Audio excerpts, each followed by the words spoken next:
Sois béni. Merci Seigneur. Ce matin, je voudrais vous parler d'un homme de la Bible.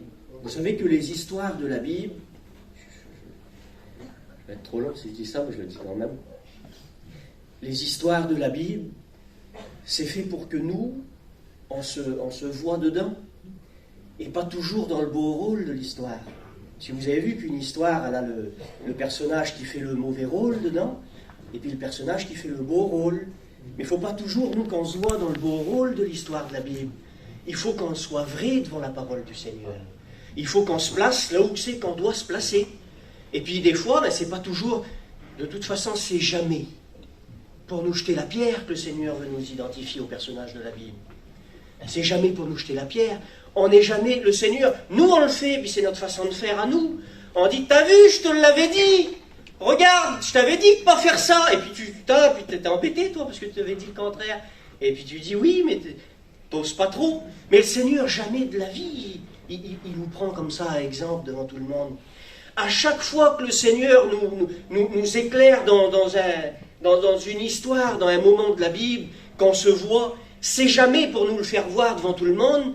C'est toujours pour une chose que le Seigneur nous montre notre état. C'est toujours pour nous tendre la main. C'est toujours pour nous ramener à lui. C'est toujours pour nous montrer notre état pour qu'on fait mieux. La Bible nous dit que, ici, là, ce matin, surtout, on s'assemble pour devenir meilleur.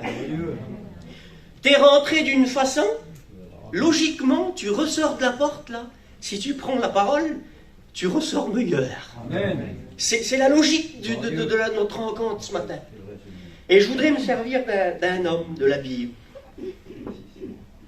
L'homme que je vais me servir, c'est des histoires. Dans la Bible, après le Seigneur Jésus, c'est l'homme qu'on a le plus de détails de sa vie. On connaît ses parents, ses grands-parents. On connaît sa vie, ses enfants, sa femme, on connaît tout le monde. On connaît sa jeunesse. On connaît comment il attrape 30 ans, 40 ans. On connaît toute sa vie. Jusqu'à sa vieillesse, sa mort. C'est le roi David. On connaît toute sa vie. On connaît ses sœurs, on connaît ses neveux. Après, il faut. Mais on connaît tout. La Bible nous déclare plein de choses de lui. Beaucoup de livres quand on parle. Il n'arrête plus de brasser les chapitres, David. Et puis des tonnes, et puis encore, et puis encore. C'est pas vrai. Si tant de détails sur cet homme-là, oui. Plein de détails. Et puis je voudrais vous lire un verset. La Bible nous dit ça. Vous voulez quand même que je vous lis le verset? Amen. Vous êtes là. 2 Samuel 22.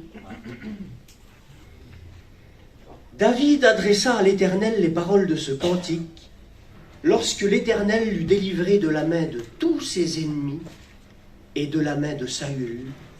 Amen. Amen. Et là, on est devant un chapitre, il fait 51 versets.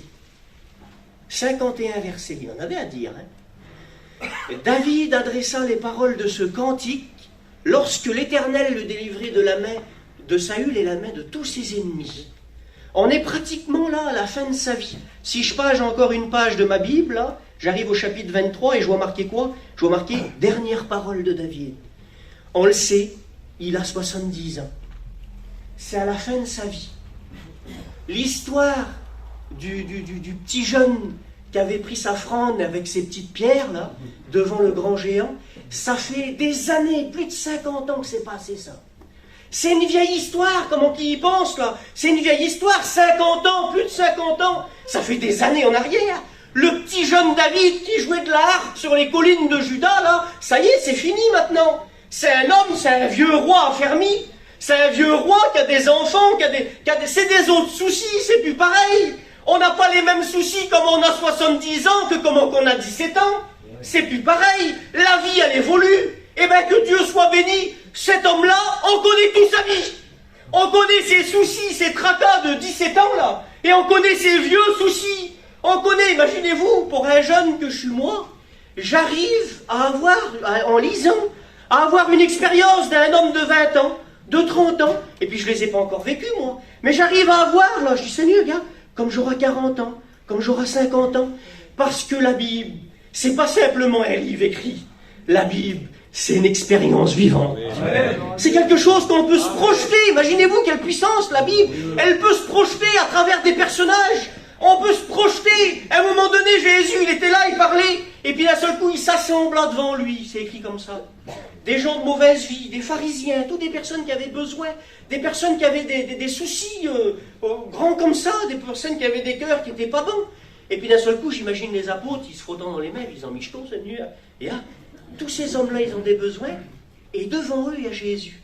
Et il connaît tous leurs besoins. Il aurait pu faire ça, le Seigneur. Toi là-bas, t'as besoin de ça, et puis de ça. Puis le personnage, il était dévoilé. Seigneur, c'est vrai ça, c'est ma vie. Et puis il aurait dû dire, bah mais je jette aux pieds du Seigneur, il m'a dévoilé. Il n'a pas fait ça, le Seigneur. Vous savez, c'est écrit où ça? C'est écrit dans l'évangile de Luc, chapitre 15. Vous savez ce qu'il fait, Jésus, dans l'évangile de Luc, chapitre 15? Devant des personnes qui ont plein de besoins, devant des personnes qui ont des besoins immenses, et il les connaît en plus, les besoins. Je pense, moi, que si le Seigneur me dirait un besoin d'une sœur ou d'un frère, là, peut-être que je le dévoilerai dans la réunion, si peut-être, je ne sais pas. Et bien là, Jésus, sachant tout, lui, vous savez ce qu'il fait? Il explique 3 paraboles. Il explique 3 histoires de la Bible. Il explique la parabole de la brebis perdue. Il explique la parabole de la pièce perdue. Et il explique la parabole du fils perdu. L'évangile de Luc, chapitre 15. Mais Seigneur, qu'est-ce que tu fais? Tu connais tout, là. Ben oui, mais si tu laisses dire les personnes, c'est leur corps que tu auras. Mais le Seigneur ne veut pas un corps. Le Seigneur veut un cœur. Il ne veut pas une pulsion d'une réunion, le Seigneur. Il ne veut pas une belle prière en disant, oui, le Seigneur, tu m'as dévoilé. Puis comme tu sors, ben, tu vis. Et puis tu retombes 2 jours après dans les mêmes travers. Le Seigneur, c'est pas quelque chose de merveilleux qu'il veut voir, de très beau. Nous, on meurt pour ça. Mais le Seigneur, il ne joue pas dans notre catégorie à nous. Le Seigneur, il veut toucher un cœur pour que tu vas dans le ciel. C'est ça qu'il veut, le Seigneur. Il veut que nos attitudes changent, notre petite façon de vivre. C'est ça, on n'est pas des personnages exceptionnels, nous. On ne fait pas des choses exceptionnelles. Le Seigneur veut toucher nos cœurs pour que notre vie change, pour qu'on soit des témoins fidèles. Et puis là, le personnage, là, David, je le dis tout de suite, j'aurais pu le garder, ça que je dis tout de suite, là, pour faire beau à la fin du message. Mais je ne suis pas là pour ça, comprenez-moi. On est pratiquement à la fin de sa vie à David, et c'est écrit comme ça. David adressa à l'Éternel les paroles de ce cantique. On le sait que David, toute sa vie, il a eu des centaines de combats, des difficultés sans nom, des problèmes par-dessus la tête. Et à 70 ans, David, il a toujours dans son cœur un cantique à apporter à l'Éternel. La vie, elle ne l'a pas maté. La vie, elle n'a pas eu raison de lui. Tous ses soucis, tous ses problèmes. Vous avez vu comment quand on vient dans le monde, quand on voit des jeunes, là, on dit Seigneur, regarde comme ils sont vaillants, ils sont souriants, ils aiment la vie. Attends qu'ils ont des soucis, attends qu'ils ont des problèmes, attends qu'ils attrapent 50 ans, 60 ans, 70 ans, attends que la vie, elle a passé sur eux, attends qu'ils ont passé par des problèmes de vie, de catastrophes, de famille, attends, tu verras. Comment qu'ils se feront trahir par leurs amis, tu verras, attends. Leurs visages vont changer, ils vont venir un peu plus gris, tu verras. Et puis à la fin, ce ne sera plus des cantiques qu'ils auront dans le cœur, ce sera de l'amertume qu'ils auront dans le cœur.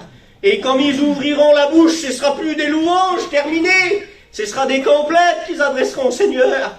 Leurs larmes, ce ne sera plus des larmes de joie, ce sera des larmes amères de tristesse. Et bien David, malgré tout ce qu'il a passé, malgré toute sa vie, malgré tous ses combats, et puis on va essayer d'en voir quelques-uns, Dieu sait que c'est vrai, il a souffert comme une bête cet homme-là. Et bien à la fin de sa vie, il est toujours debout.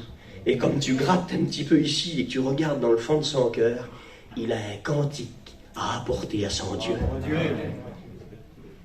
Il a quelque chose à ramener devant le Seigneur. Qu'est-ce qu'on a amené au Seigneur? Qu'est-ce qui nous reste? Qu'est-ce qu'on avait et puis qu'est-ce qui nous reste à apporter au Seigneur? Qu'est-ce que notre vie est devenue? Comment on fait le petit parcours? Souviens-toi de tes pas là-bas. Souviens-toi de tes pas. Qu'est-ce qui reste dans nos cœurs? Est-ce qu'on fait toujours les choses? Comment que tu pries, ma soeur, mon frère? Comment que tu chantes? De quelle façon tu le fais? Parce que le contenu, on s'en fout, c'est pas grave. C'est la façon qui compte. Comment tu pries? De quelle façon tu viens à la réunion? Est-ce que tu viens la tête abaissée, tu manques de griller les feux rouges? Ou est-ce que tu viens la tête haute en disant, Seigneur, c'est pas de la routine que je viens faire, c'est apporter ce qui me reste dans le fond du cœur. Pasteur, de quelle façon tu prêches? De quelle façon? De quelle façon t'apportes ton message? De quelle façon il grandit dans ton cœur? Pas sur ta feuille, ça compte pas. De quelle façon il grandit sur ton cœur? Est-ce que tu prêches tes craintes, tes luttes et tes combats? Ou alors est-ce que tu prêches tes espoirs? Est-ce que tu prêches ce qui vient? Est-ce que tu prêches ce que tu voudrais vivre là-bas? Est-ce que c'est ça qui t'alimente? Est-ce que c'est ça que tu veux écouter ce matin? Et puis la Bible nous dit que David, écrivant les paroles de ce cantique, il apporte à Dieu quelque chose. Il apporte à Dieu, j'ai canté, il met, moi j'ai appelé ça comme ça, vous pouvez changer le nom, il met 12 titres à Dieu dans 51 versets. Et puis il dit ça. L'Éternel, tu es mon rocher, tu es ma forteresse, tu es mon libérateur, tu es mon abri, tu es mon bouclier, tu es ma force, tu es ma haute retraite, tu es mon refuge, tu es mon sauveur, tu es mon appui, tu es ma lumière et tu es mon vengeur. Et dans ces 12 titres-là, vu qu'on connaît toute sa vie à cet homme-là, il ne peut pas, Dieu, se retrouver dans ces 12, je ne sais pas, je n'ai pas le mot, mais dans ces 12 façons d'être, Dieu ne peut pas se retrouver en une seconde. C'est dans une vie que Dieu peut se retrouver dans ces 12 façons d'être. C'est dans une vie entière. À un moment donné, David a eu besoin que l'Éternel soit sa haute retraite, parce que c'est ce qu'il avait besoin. On peut pas, Dieu, j'ai besoin de force. Tiens, je te donne la lumière. Non, mais c'est pas ça, c'est de la force que j'ai besoin, Seigneur. Et puis là, on voit dans la Bible, David, c'est pas que des titres pour faire beau qu'il est en train de dire. C'est pas pour charave. C'est pas simplement dire, tiens, j'ai un creux, qu'est-ce qui rime avec ça? Ben tiens, je vais mettre rocher, ça rime. Non, c'est pas pour rimer qu'il fait son cantique, David. C'est des expériences de sa vie. Et derrière les 12 titres qu'il donne à Dieu, il y a 12 histoires qu'il pense, lui. Vous voulez, je commence par une. Amen. Je ne les ferai pas tous. Mais il va dire, Dieu, tu es ma force. Et puis on le sait, David c'était un guerrier, la Bible nous dit, déjà tout jeune. Comment qu'il pointant du doigt les hommes, là, il dit, c'est qui celui-là? Ça, c'est un vaillant homme, c'est un guerrier. L'Éternel est avec lui. Ah, ça devait être un homme fort, David. Et puis regardez ce que David va dire dans son cantique de 2 Samuel 22. Regardez ce que lui va dire. Il va dire, il me délivra, au verset 18, il me délivra de mon adversaire puissant. Il me délivra de mes ennemis qui étaient plus forts que moi. Comment ça, David?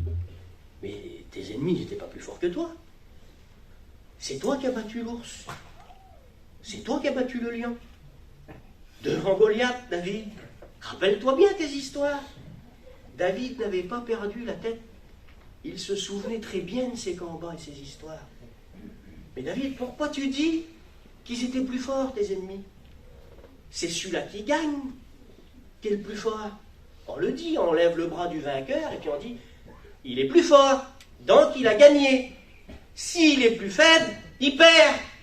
Et puis David dit, mais non, vous n'avez pas compris. Mes ennemis, ils étaient plus forts que moi. Devant le lion, comprenez, j'aurais pas fait 1 mètre. Devant l'ours, peut-être encore moins. Alors devant Goliath, j'étais très faible, j'avais pas la force. Mais à ce moment-là, c'était l'Éternel qui était devenu ma force. C'était pas moi, si j'aurais compté sur mes propres forces, il m'aurait tué. J'étais un enfant. Ça que Goliath avait dit, c'était vrai. Je vais te déchirer en deux, puis les oiseaux vont manger ta chair.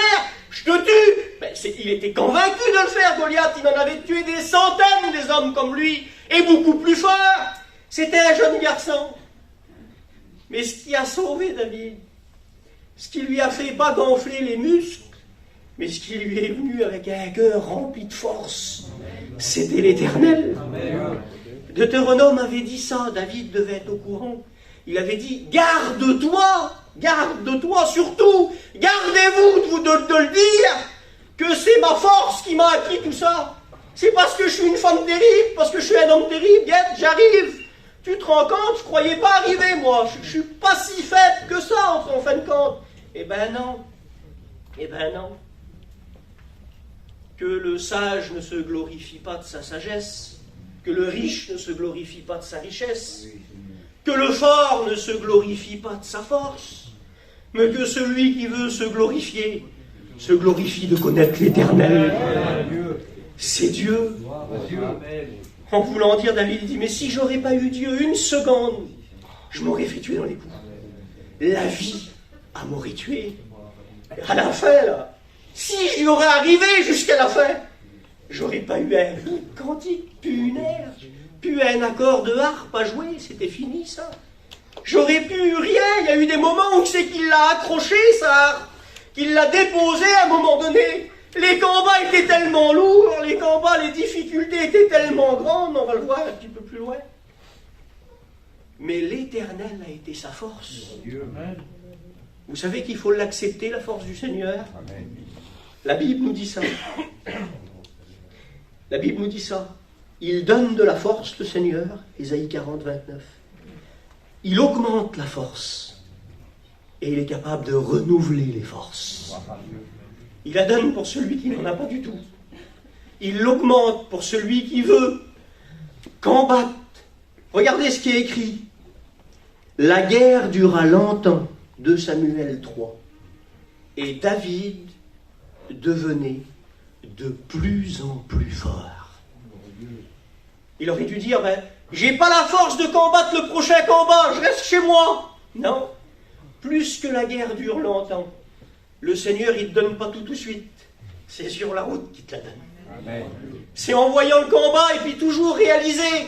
Seigneur, regarde, je n'ai pas la force, moi. Alors oui, c'est vrai. Le Seigneur veut nous rendre à l'évidence, comme David. Dire, oui, c'est vrai, tu n'as pas la force. Devant le péché, tu es très faible. Devant tes anciennes passions, c'est une catastrophe. Devant le diable, tu fais pas un pli. Mais tu viens pas avec ta force. Tu vas avec la mienne. Amen. Et si tu lâches Dieu une seconde, tu t'écroules. Si tu lâches Dieu une seconde, tu t'écroules. Réalise-le que tu es dépendant de tes réunions. Tu es dépendant de la prière. Tu es dépendant de tes pasteurs. Tu es dépendant de la parole de Dieu. Amen. Ta force, elle vient du Seigneur. Amen. Il m'a délivré de mes adversaires puissants, de mes ennemis qui était plus fort que moi. Mais ma force, c'était Dieu, le Dieu sur place. Eh bien, réalisons-le. Il va dire, Dieu, tu es ma forteresse. Jérusalem, c'était une forteresse dans la Bible. On l'appelle la forteresse de Sion. La Bible nous dit que les Jubisiens habitaient Jérusalem, et ils avaient dit ça. Comment que l'armée venait pour monter un siège devant la ville pour la prendre, et il dit, nous, derrière notre forteresse, il dit, même les aveugles et les boiteux peuvent résister à un siège. Ils peuvent vous repousser. Alors, quelle force qu'un homme il a derrière sa forteresse? Je ne sais pas, mais s'il vient une armée de 10 000 hommes, si on est 1000 dans la ville, on peut y résister. Quelle force, quelle confiance, quelle sûreté qu'on a derrière nos murs, il devait se dire.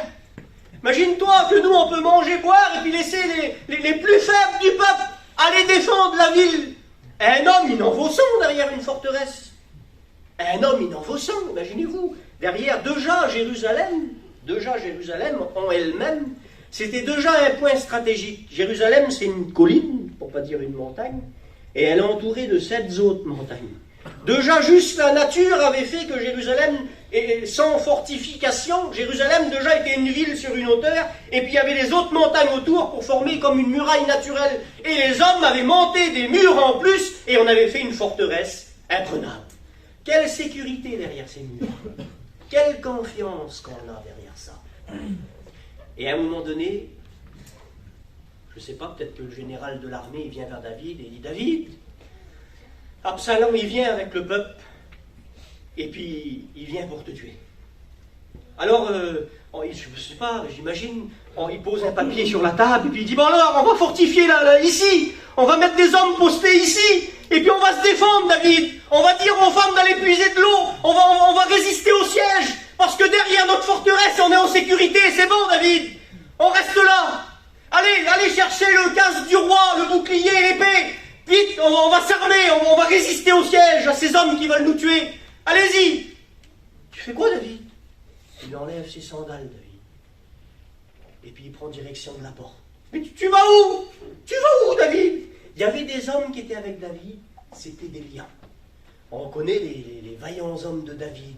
Il y avait un homme, il s'appelait Itaï de Gad. C'était un homme exceptionnel. Il était au service de David. Il donnait sa vie en une seconde, et plusieurs hommes comme ça pour lui. C'était des personnes, il disait, c'est écrit comme ça, c'était comme des ours, une ours qu'on avait privée de ses petits. C'était des hommes, ils pouvaient tuer tout le monde. Il n'y avait personne pour se mettre en face d'eux.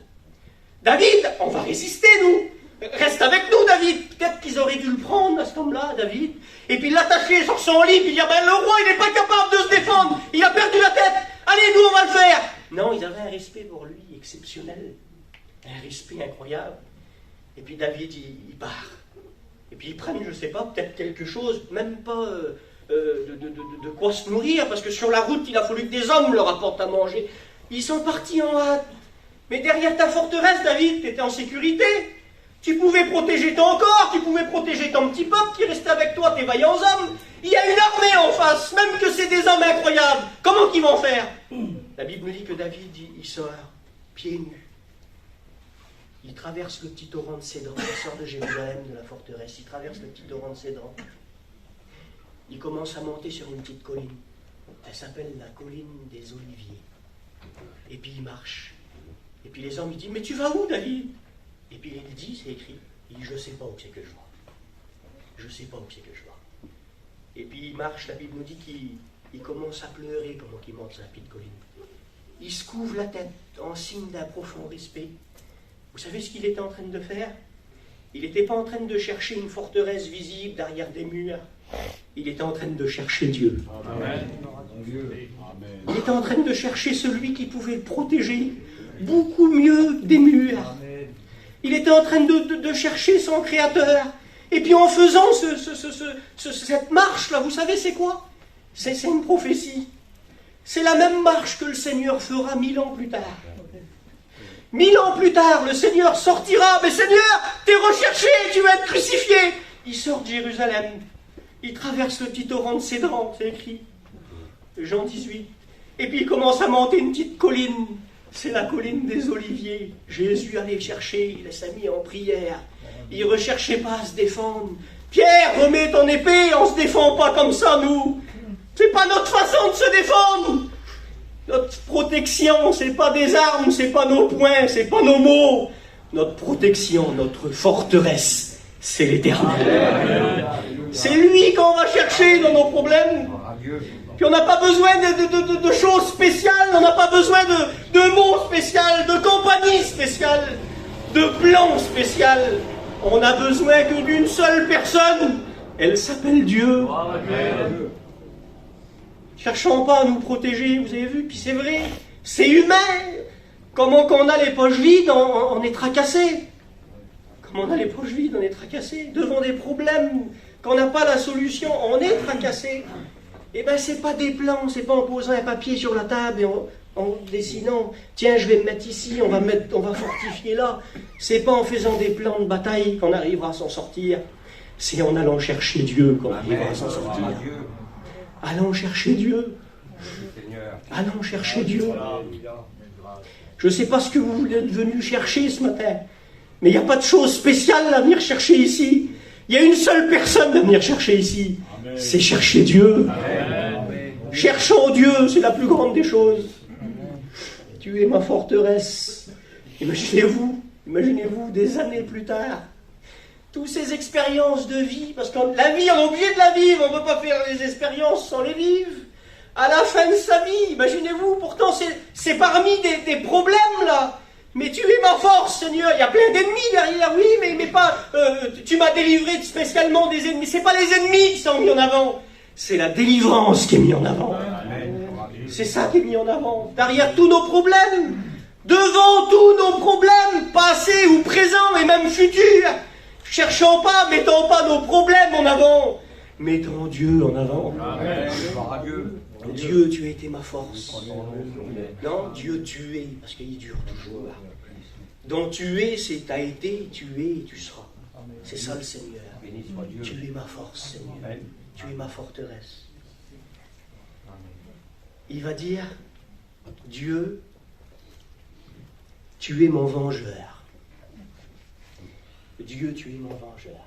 À Dieu appartient la vengeance, pas à nous. Pourtant, on est tenté souvent de le faire. On est tenté souvent de le faire. Pas des vengeances comme on voit dans des films, c'est pas de ça, nous. Notre vie à nous, elle est beaucoup plus calme. Mais ça existe quand même sur des petits mots, sur des paroles, sur des gestes, des actes, des façons de faire. C'est vrai. C'est minime, mais c'est vrai. Et là, David, imaginez-vous, David, lui, l'épisode de David et Goliath, ça a été un tremplin pour David, pas pour sa vie personnelle, parce que lui, sa vie avec Dieu, il n'avait pas besoin de David et Goliath pour la vivre, imaginez-vous. Dans le désert de Juda, en jouant de sa harpe devant ses petites brebis, là, son cœur, il était pour l'Éternel. Mais l'épisode de David et Goliath, ça l'a ouvert les yeux de tout Israël sur David. Et puis comme les yeux de tout Israël sont ouverts sur David, il a été pris. C'est un petit gars de la campagne, David. Il était de Bethléem, de Juda. Un tout petit pays, pas très loin de Jérusalem, mais c'était une petite ville. Et tout ce qui se passait, toute la royauté, là, c'était vu comme un peu loin pour lui, ça. Surtout à l'époque, on ne faisait pas 100 km comme nous aujourd'hui. Alors c'était vu un petit peu de loin. Et puis le royaume de Saül, il commençait. C'était le premier roi en Israël. C'était encore des juges, puis c'était pas trop bien réglé encore sous l'histoire de Saül. Donc c'était le début de la nation d'Israël, dans la monarchie, que c'était un roi qui dirigeait. Et puis Saül, il était roi 10 ans avant que David y naît. C'était un vrai roi, Saül. Il était en place. Et puis comment qu'il était en place, là, il voit ce petit jeune homme qui arrive à délier un problème incroyable avec l'armée des Philistins en tuant Goliath. Il le prend. Il n'avait rien demandé, lui. Il le met chef de l'armée. Il est général de l'armée. C'est lui qui dirige tous les hommes. La Bible nous dit que c'est lui qui sort avec le peuple et qui rentre avec le peuple. Et puis en plus, pour rester à Jérusalem, Saül lui donne sa fille en mariage, il devient gendre du roi et chef de l'armée d'Israël.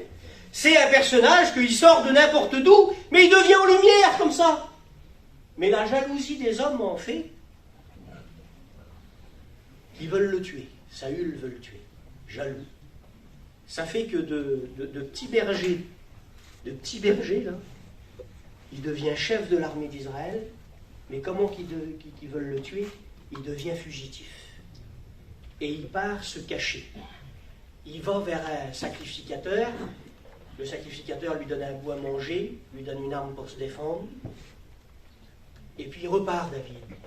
Mais à cause qu'il a été vers le sacrificateur, la Bible nous dit que les hommes venant le chercher vers le sacrificateur, il dit: t'as aidé le fugitif, toi. Je te mets à mort. Et il est tuant. Alors David, il écoute cette nouvelle-là, il dit: comment je vais faire? Il dit: je vais aller où? Je vais aller vers mes parents. Il va arriver la même chose. Ça fait qu'il va chercher ses parents. Il les met en sûreté dans un lieu caché. Et puis il devient fugitif en Israël. Lui, que le peuple chantait des louanges sur lui, et bien aujourd'hui, il ne peut plus faire confiance à personne parce qu'il peut être trahi en une seconde. Imaginez-vous l'injustice qui subit ce petit personnage-là. Vous savez, comme vous avez tort dans une histoire, comme vous avez tort, vous baissez la tête, puis l'autre il dit: tu te rends compte ce que tu as fait, comme t'es méchant, comme t'es vilaine, comme t'es vilain. Puis voilà, même que tu te défends, mais t'as tort, voilà, tu le sais en plus. Mais comme t'es dangereux, comme t'as raison. T'as raison. Tu te rends compte ce qu'il m'a fait? J'ai rien fait du tout, moi j'étais là, j'ai pas bougé, puis gars, il a dit que c'était moi, c'est pas moi. Puis tout le monde le sait. T'es innocent. Comme t'as tort, tu baisses la tête. Comme t'es innocent, il n'y a pas plus dangereux au monde. Parce que tu crois que t'as raison de le faire. T'as raison de répliquer. T'as raison de continuer. Et puis David, comment qu'il arpente les déserts de Juda pour se cacher de caverne en caverne, là. La Bible nous dit qu'il y a 400 hommes. Tous les mécontents du peuple, tous les recherchés, tous ceux-là qui ont des dettes, qui n'ont pas pu payer, des vilains hommes terribles, des vilains hommes terribles. Les plus vilains en Israël.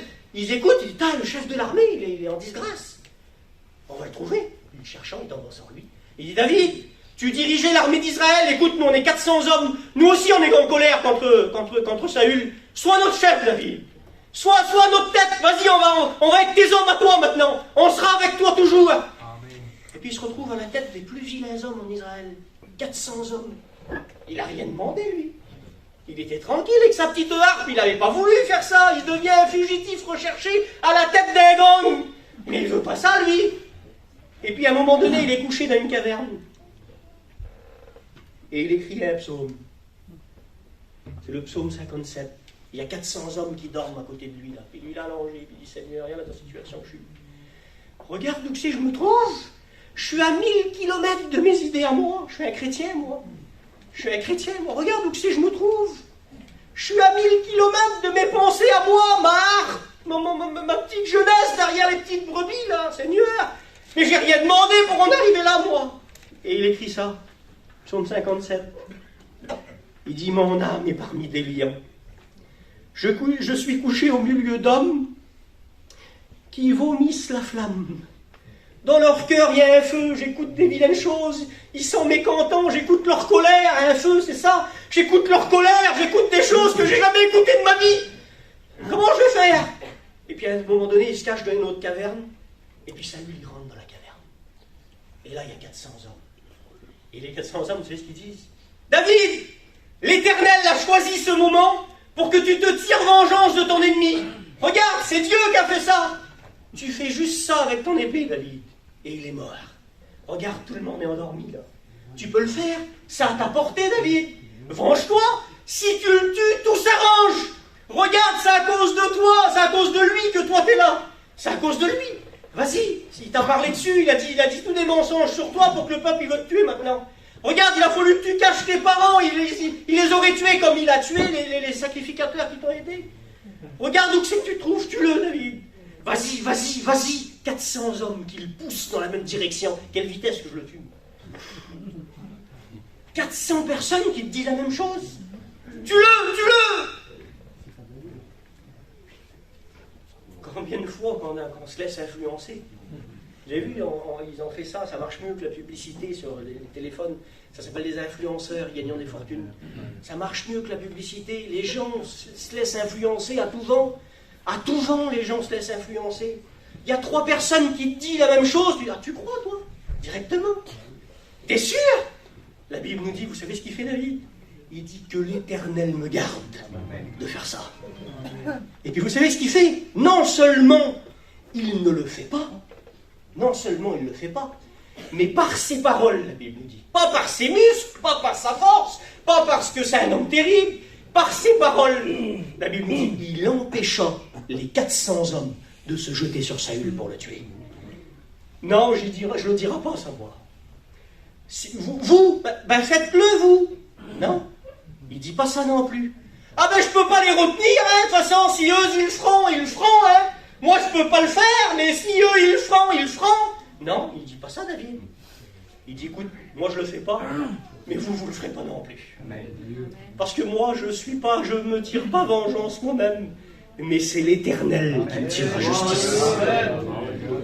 Et il dit, comme il écrit tout ça, que Dieu soit... J'en suis sûr que s'il aurait tué Saül dans la caverne, je ne sais pas, ça n'engage que moi, ce que je dis, il n'aurait jamais devenu roi. Je crois qu'il serait mort dans les cavernes en sauvant du peuple toute sa vie. Toute sa vie. Quand on veut se venger nous-mêmes, on ne gagne pas justice. Dieu dit, écoute, venge-toi, vas-y. Moi, je fais rien. Mais si tu laisses Dieu faire, Dieu fait tout à merveille. Dieu fait tout à merveille. Et à la fin de sa vie, peut-être, même s'il aurait été roi, il aurait écrit, Dieu t'a été ma force. Dieu t'a été ma lumière. Dieu t'a été ma forteresse. Dieu t'as été mon vengeur. Ah non, je peux pas l'écrire. Clac, je le barre. Ben non, Dieu, t'as pas été mon vengeur. Parce que c'est moi qui m'a tiré justice tout seul. J'ai tiré vengeance. Et ben là, la conscience pure, le cœur pur, David a écrit, Dieu, oui c'est vrai, t'as été mon vengeur. Encore une situation. Encore une situation que c'est Dieu qui a fait. Comme on se met en avant, on loue tout. Quand on met Dieu en avant, on réussit tout. J'en fais un autre.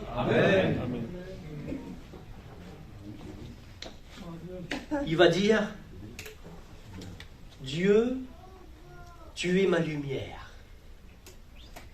Dieu, tu es ma lumière.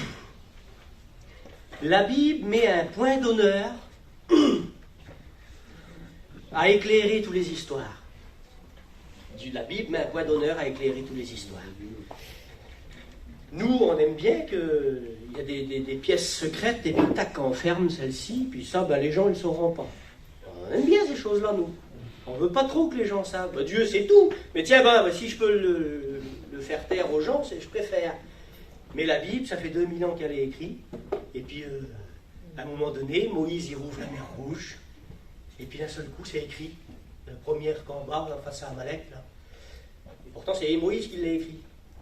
L'Exode.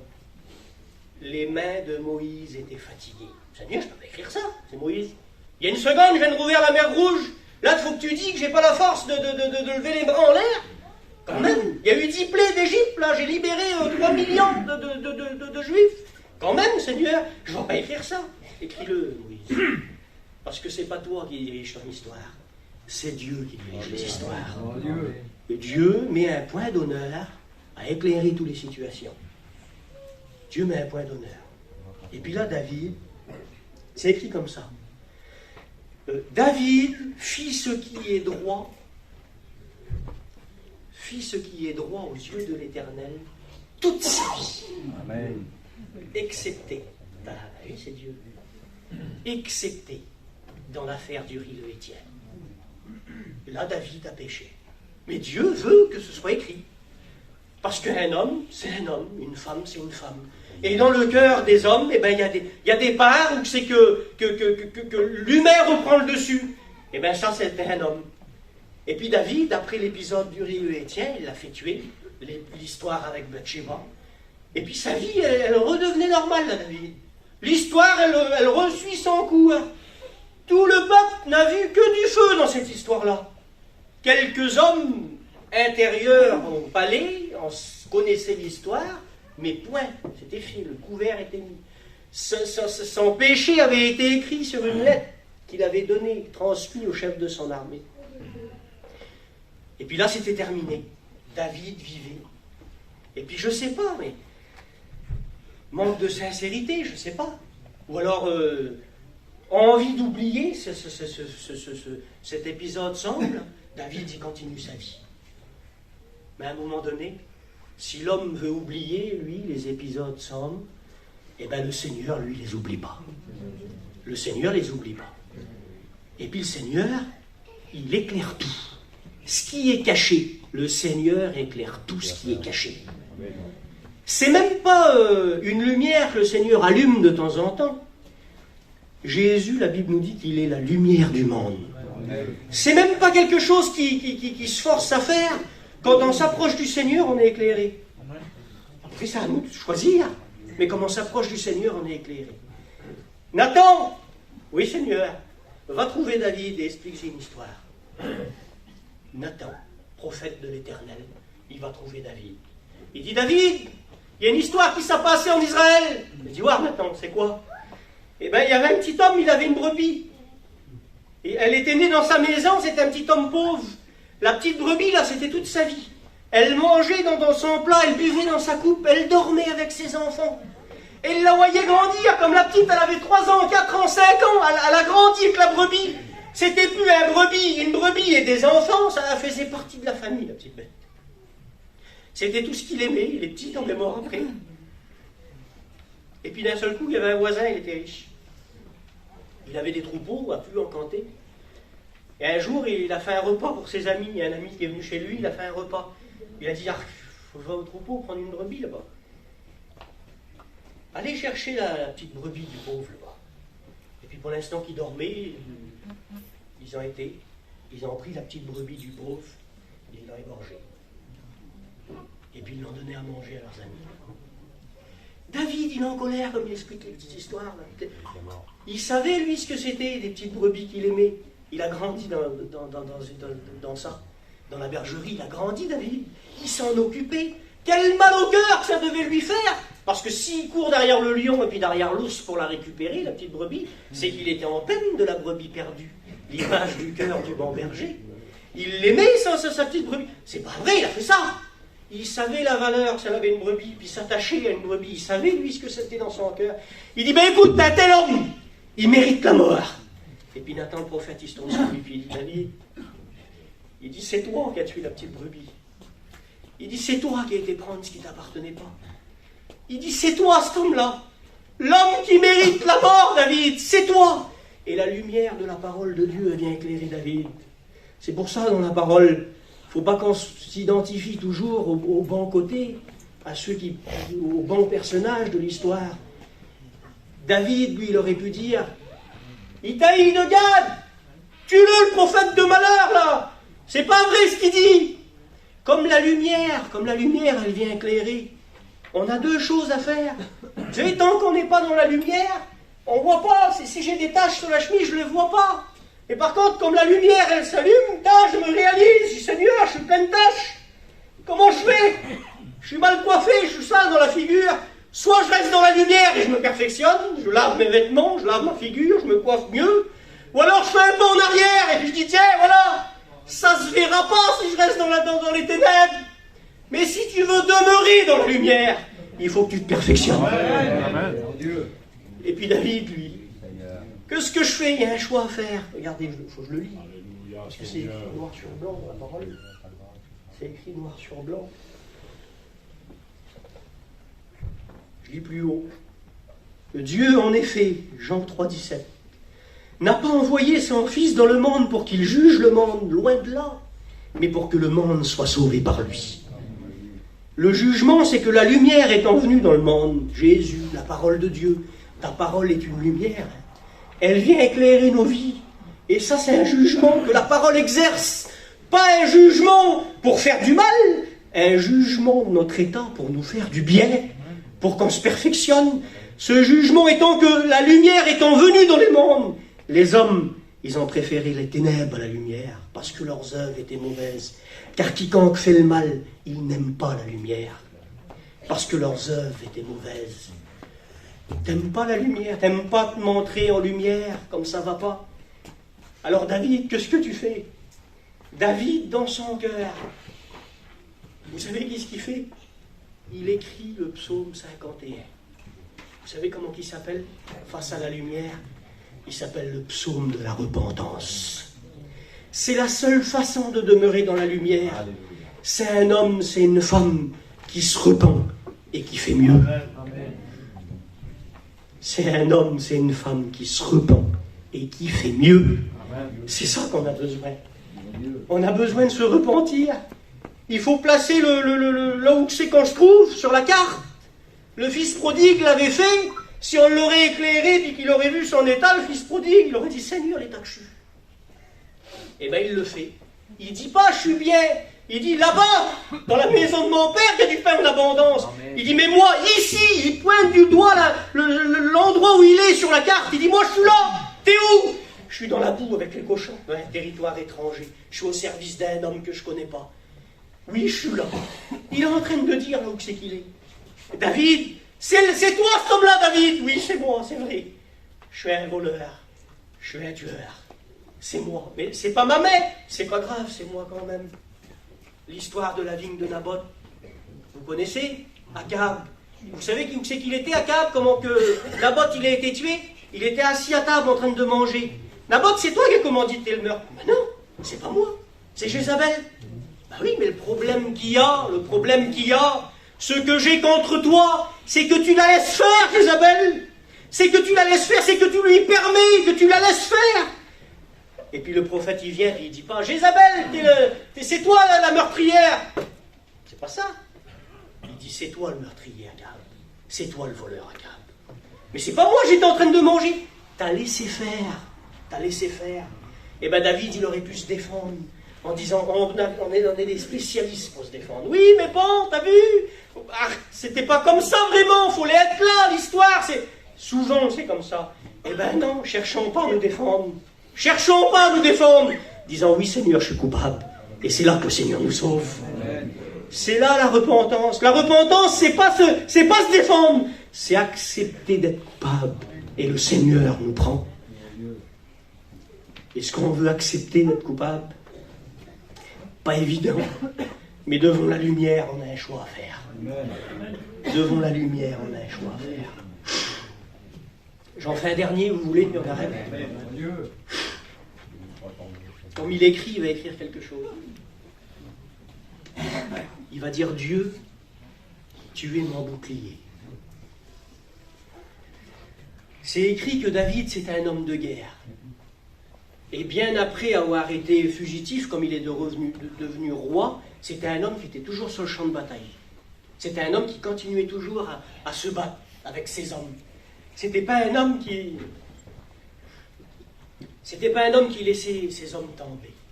Je peux vous dire une petite histoire de David, vite fait. 5 minutes.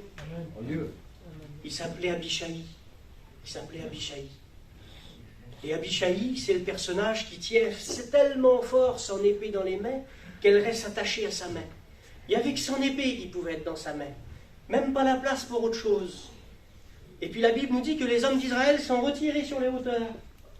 Ils sont retirés sur les hauteurs. Et Abishai, il est tout seul. Comme quand on lit, c'est dans les chroniques et dans 2 Samuel, les deux histoires, c'est les mêmes.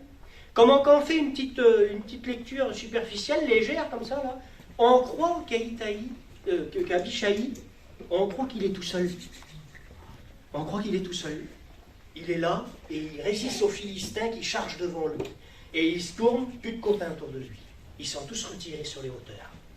Et Abishai, il est là et puis il combat. Et vous savez comment quand on jette un regard superficiel sur nos luttes et nos combats, souvent on croit qu'on est tout seul. On se sent tout seul souvent. Mais comment quand on lit un peu mieux, ils résistèrent, c'est au pluriel, c'est écrit. Vous savez qui c'est qui est à côté d'Abishai? Comment on regarde bien l'histoire? Il y avait le roi David qui avait resté à côté de son soldat. Il y avait le roi David qui avait resté à côté de lui. Dans nos luttes, dans nos combats, souvent on croit qu'on est tout seul.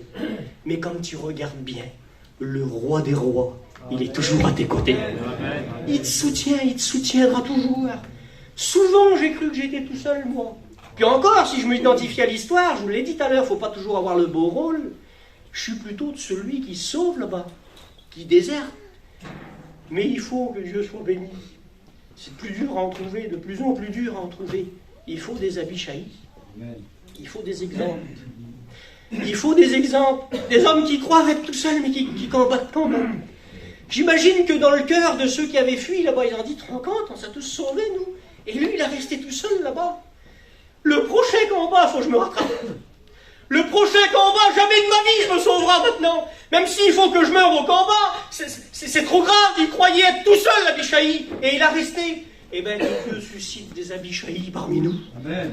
Des hommes qui combattent toujours. Amen. Des hommes qui croient être tout seuls, mais qui influencent les autres, qui disent, regarde, tellement de temps là-bas, il se bat toujours celui-là. Eh bien, que Dieu fasse qu'en regardant des Abishai, notre cœur, il bouge, et qui dit, Seigneur, je me sauve plus, c'est fini. Je ne peux plus me sauver. Je combats encore. Amen. Tu es mon bouclier, Seigneur. Amen. Tu es mon bouclier. Comme David s'armait de son armure, là, et puis son casque, son épée et son bouclier, et qu'il était sur le champ de bataille, on le voit dans les films, ça se passe comme ça, comme le coup là, de l'ennemi. Et ben il devait tuer David.